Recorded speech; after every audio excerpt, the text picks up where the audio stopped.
On Monday night, congressional Republicans finally released their Obamacare repeal and replace legislation. Now, I'll let someone else highlight to you the key features because what I want to focus on is the fact that the bill is not getting through Congress, or at least not in its current form. You see, while the bill may focus on health insurance, it actually needs life insurance for itself because it's dead on arrival unless it undergoes some significant changes. Let me run you through the four most contentious parts of the repeal and replace plan and who's going to object to these components and why. Only 21 House votes or 3 Senate votes are needed to sink the legislation, assuming unified Democratic opposition. On the issue of tax credits, there's no shortage of Republicans who are lining up against the introduction of what they see as a new entitlement system.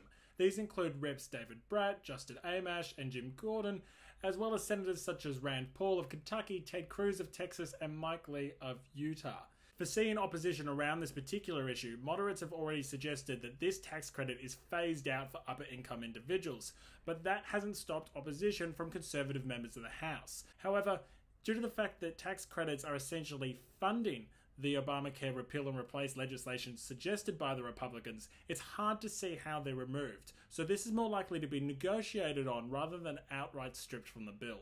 The second contentious issue is around Medicaid expansion. Now, more than 30 states expanded Medicaid under Obamacare, and some Republican senators from those states are willing to defend those extra funds. So Rob Portman of Ohio, Shelley Moore Capito of West Virginia, Cory Gardner of Colorado, and Lisa Murkowski of Alaska have all said they're willing to sink any repeal and replace legislation that does not adequately protect the funding their states currently receive.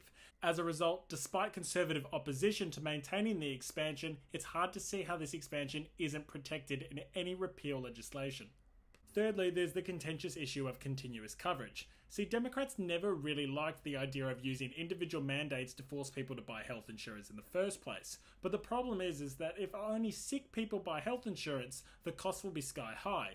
The Republicans plan to require individuals to maintain continuous coverage as a way around an individual mandate. Essentially, they're going to penalise those that don't have continuous coverage. People who let their coverage lapse would face a 30% surcharge on their monthly premiums for a year when they next buy coverage. Thus, the objective is the same as Obamacare's individual mandate, preventing people from purchasing insurance only after they get sick. Now, while conservatives hate it because they see it as yet more evidence that this is just an overall Obamacare light policy, basic economics and an understanding of how insurance companies make their money means that Republicans must find a way to incentivize healthy people to buy health coverage. Again, this means that there's little wiggle room about this particular issue here, and it's hard to see how something that doesn't end up with the same end result is left out of the bill.